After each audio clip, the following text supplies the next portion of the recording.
In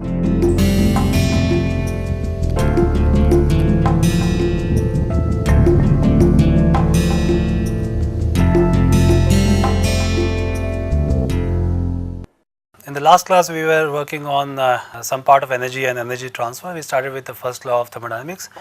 Now, we'll continue with the discussion. And in this lecture, we are going to talk the energy conversion efficiency. This is something quite relevant for our daily life when we look at any devices, whether it's a refrigerator, whether it's a oven, okay, whether you're buying a bike or car, you look at efficiency, like how efficient the device is or the machine is.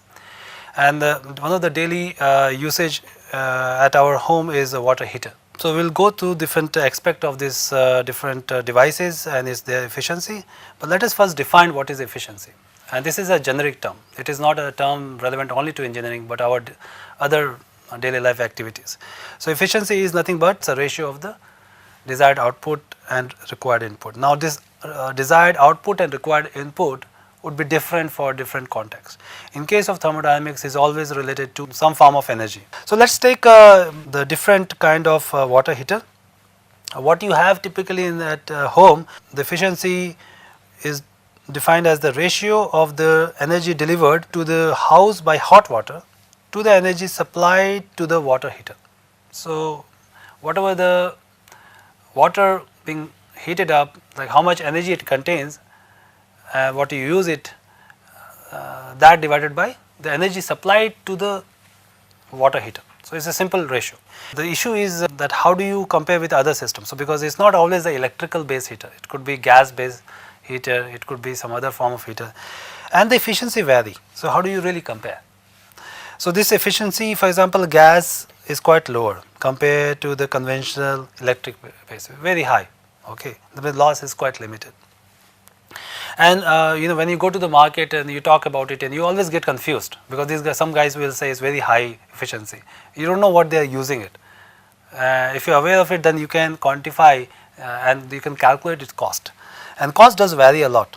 Okay, so let's look at why the gas-based water heater has a low efficiency. Okay, the reason being that this efficiency is being calculated based on the combustion of a fuel. Okay, and that is related to heating value of the fuel. So what is the heating value of the fuel? Is the amount of heat released when a unit amount of fuel at room temperature is completely burned and the combustion products are cooled to the room temperature. This is an example of a combustion chamber. You have air which passed through, and let's say gasoline which is passed here. It burns, and after the burning, the gases, the combustion gases consist of CO2, H2O, N2, etc. H2O is in the vapor state, and thus this is an example of low heating value.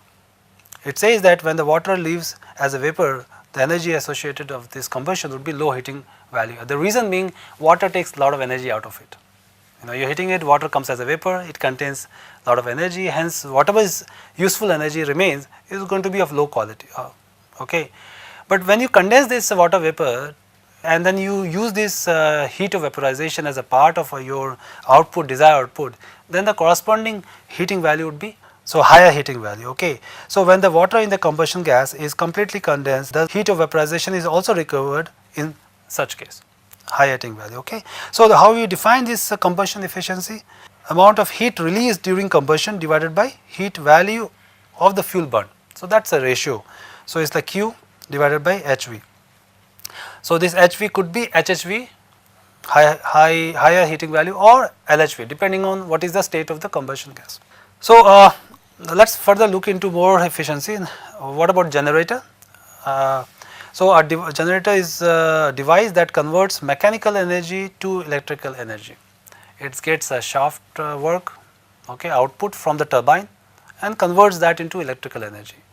And how are you going to define the efficiency of a generator? It's a ratio of electrical power output to the mechanical power input. And what about the thermal efficiency of a power plant? So it's a ratio of the net shaft work output to the heat input to the working fluid. So in a power plant, it's like the thermal efficiency is related to the turbine. okay, because you've already heated the water and the steam is given to as an input to the turbine, and turbine high pressure, it expands, this steam goes to the low pressure. While doing this process, it actually generates a work.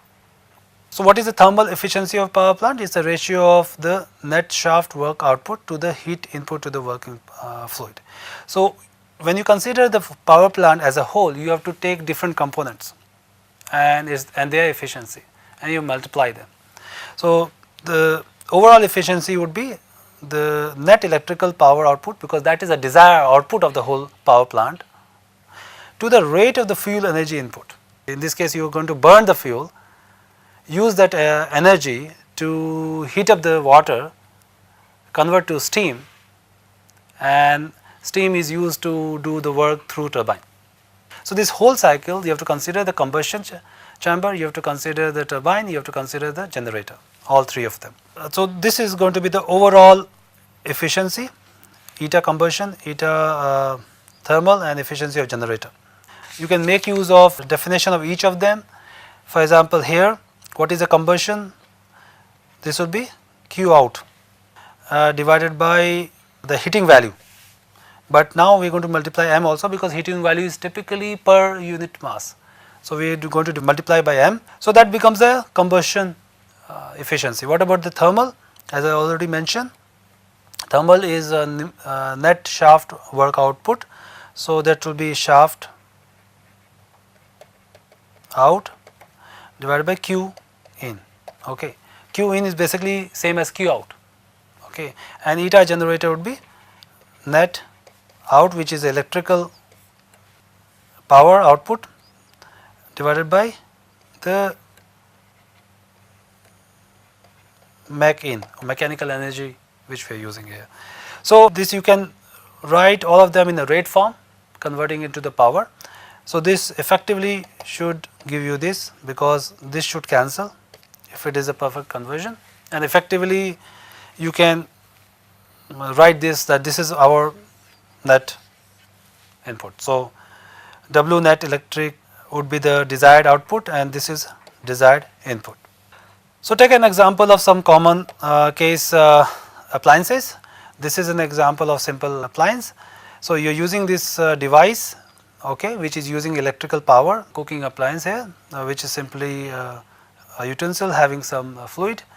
So it's 5 kilowatt you have taken from the electrical point, and it's only 3 kilowatt is being transferred. So thus the efficiency of this particular appliance is 0.6. And similarly, you can come up with a different kind of cooking appliances, okay, and which may be based on electric, based on gas, and based on other forms.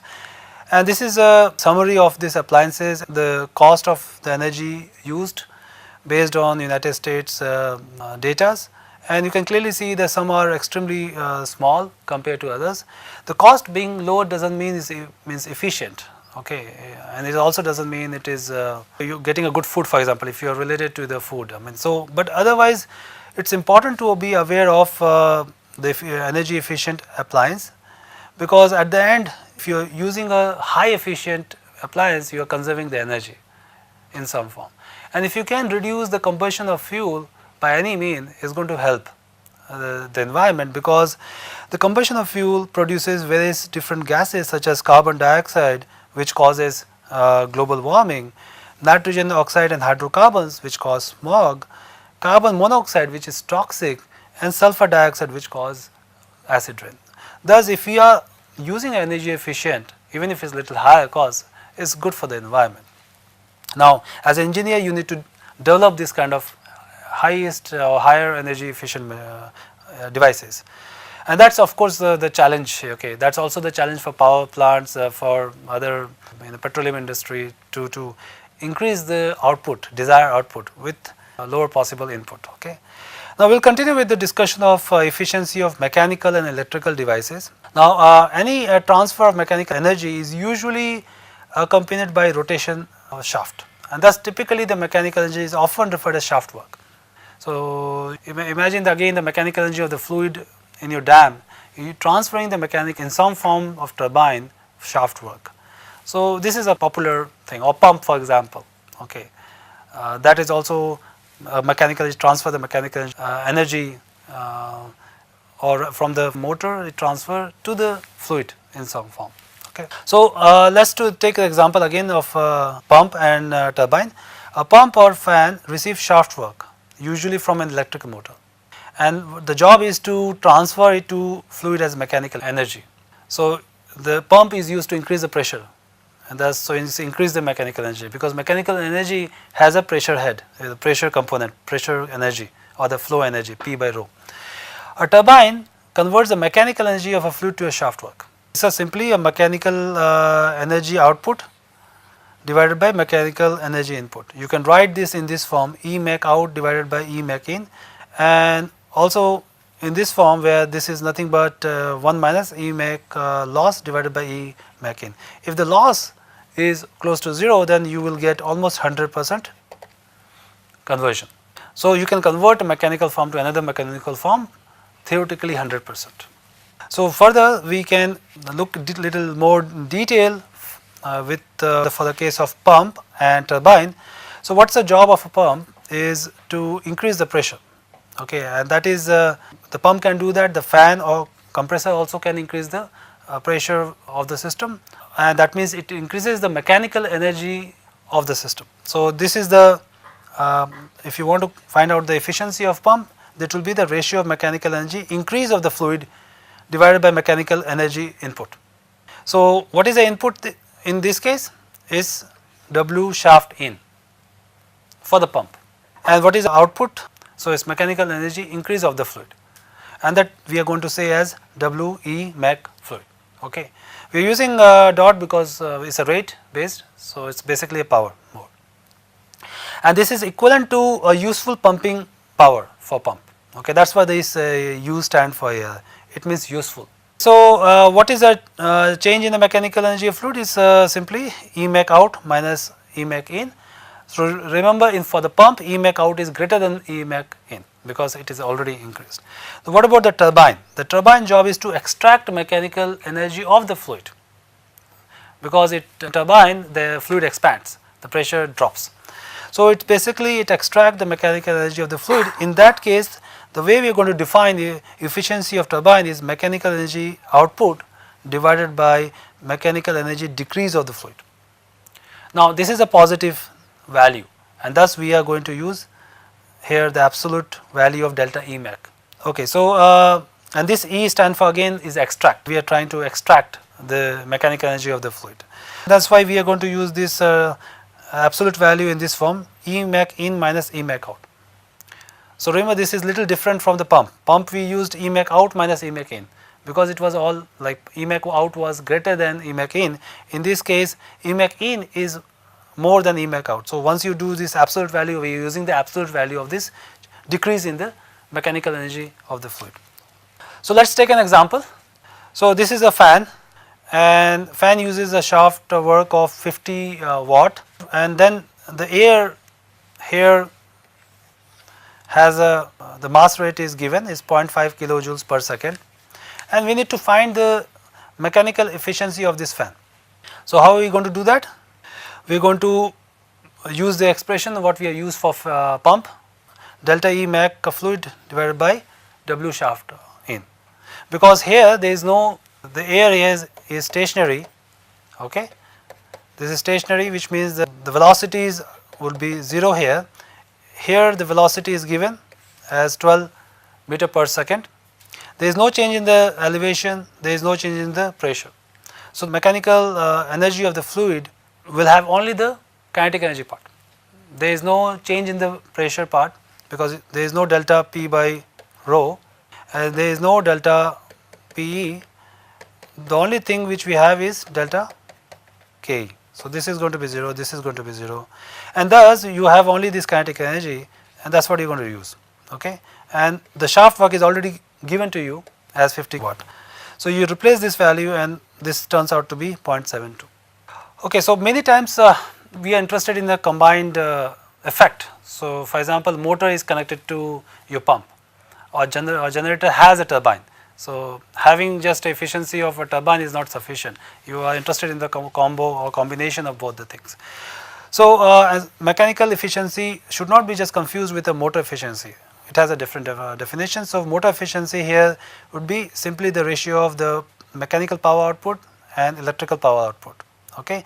On the other hand, your generator would be electrical power output divided by mechanical power input.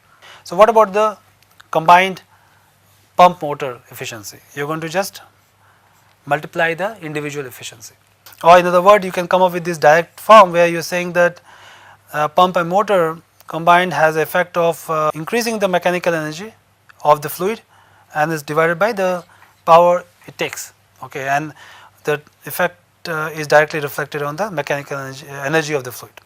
Similarly, you can do that for turbine and generator, and so here the turbine and generator is given by the electrical power output divided by the decrease in the mechanical energy of the fluid. Okay, that is a turbine generator overall efficiency. So, this is an example here. So, this is a combination of a turbine and generator.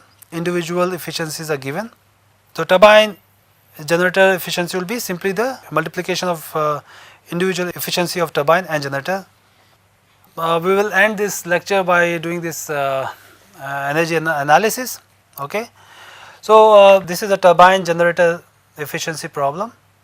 Electrical power is to be generated by installing a hydraulic turbine generator. So, this is the hydraulic turbine generator which is at a site 70 meter below the free surface. The free surface is this, okay,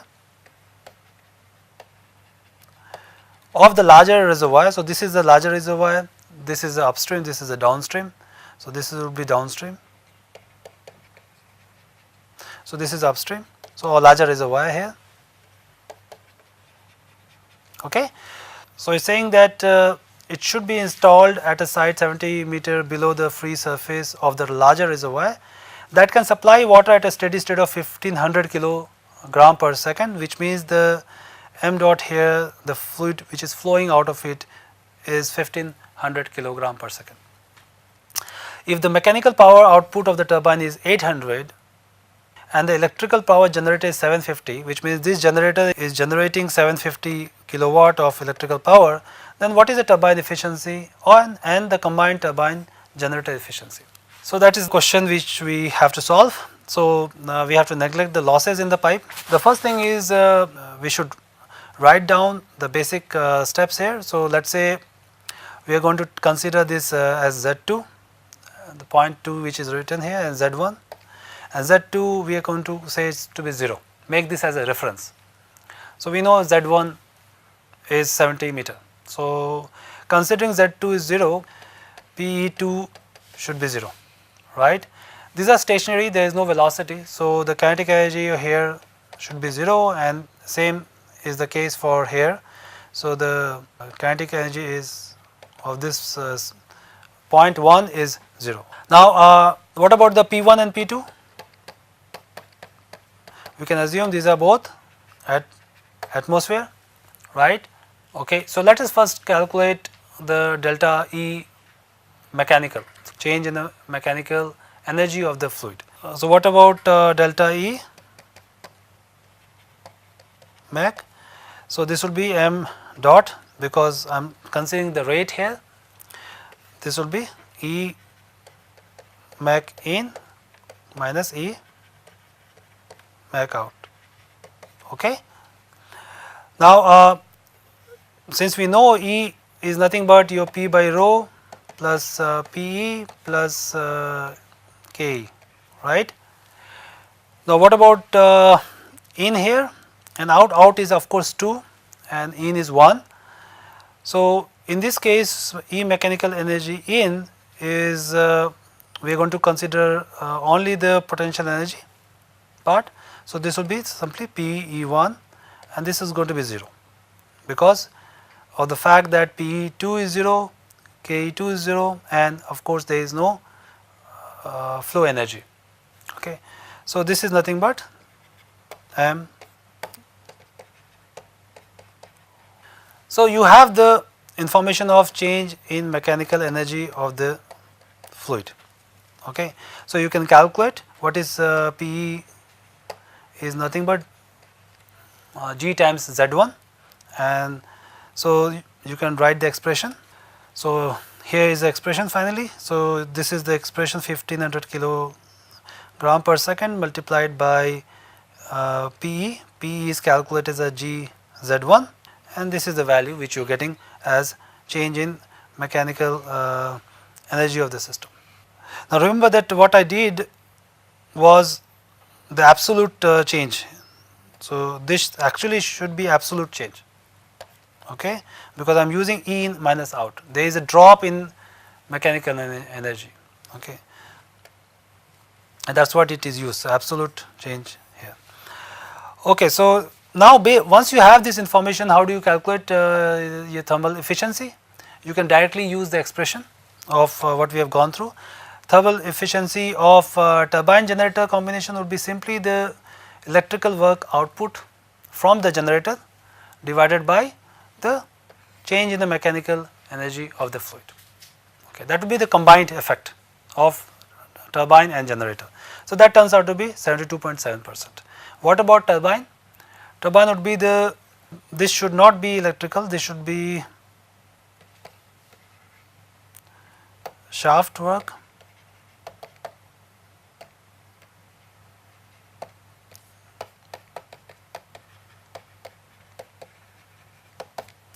So, because if you recall, the question had 800 was the mechanical power output, was nothing but shaft work. Okay. So, this should be simply 800 kilowatt by 101.